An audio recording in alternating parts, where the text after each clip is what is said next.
విదేశీ పర్యాటకులను ఆకర్షించేలా పర్యాటక రంగాన్ని అభివృద్ధి చేస్తున్నామన్నారు టూరిజం మినిస్టర్ జూపల్లి కృష్ణారావు. నాగర్ కర్నూలు జిల్లా కొల్లాపూరు మండలం సోమశిలలో ఎకో పార్క్, నల్లమల అటవీ ప్రాంతం, కృష్ణానదిలో అధికారులతో కలిసి పర్యటించారు మంత్రి. ఈ ప్రాంతంలో అద్భుతమైన ఆలయాలు, నల్లమల అడవి కృష్ణానది పర్యాటకులను ఆకట్టుకుంటుందని చెప్పారు. ఎకో పార్కులో వ్యూ పాయింట్ను పరిశీలించారు జూపల్లి. పర్యాటక శాఖ బోట్లో కృష్ణానదిలోని సోమశిల నుంచి చీమల తిప్ప వరకు పర్యటించారు మంత్రి. ఎకో టూరిజం సోమశిల దగ్గర ఎకో టూరిజం పోయి రావడం జరిగింది, చూసి రావడం జరిగింది. అక్కడ వ్యూ పాయింట్ ఉంది, 2 అంతస్తులతోటి ఒక టవర్ మారి కట్టిండ్రు. దానిపైన చూస్తే అద్భుతమైనటువంటి వాతావరణం కనపడతా ఉంది. గొప్ప టూరిజం ప్లేస్. ఇతర దేశాల్లో ఉన్నదానికంటే కూడా అది అంత గొప్ప కనపడతా ఉంది.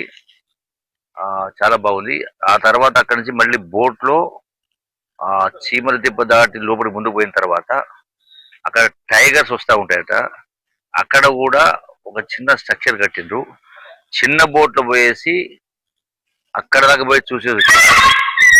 అక్కడ వచ్చిన టూరిస్టులు కూడా బోట్లో క్రూజులో ప్రయాణం చేసి సోమశిల నుంచి శ్రీశైలం దాకా వెళ్ళడమే కాకుండా మధ్య మధ్యలో ఆపి కూర్చొని అక్కడ టిఫిన్లో, లంచ్లో, డిన్నర్ చేయడానికి 4-5 ప్లేస్లలో ఆ ఏర్పాటు కూడా చేసే కార్యక్రమం చేస్తూ ఉన్నాం.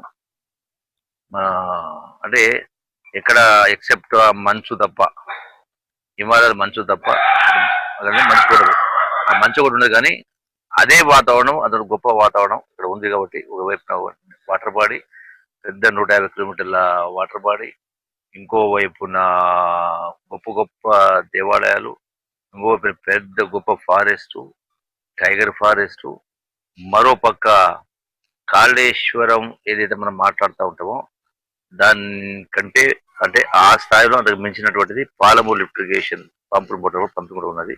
సో ఇవన్నీ కూడా చూడముచ్చట గొలిపేటువంటి కార్యక్రమం ఉంది. కాబట్టి దానికి కొన్ని ఏర్పాట్లు చేస్తా ఉన్నాం, కొత్తగా ఏర్పాటు చేస్తా ఉన్నాం.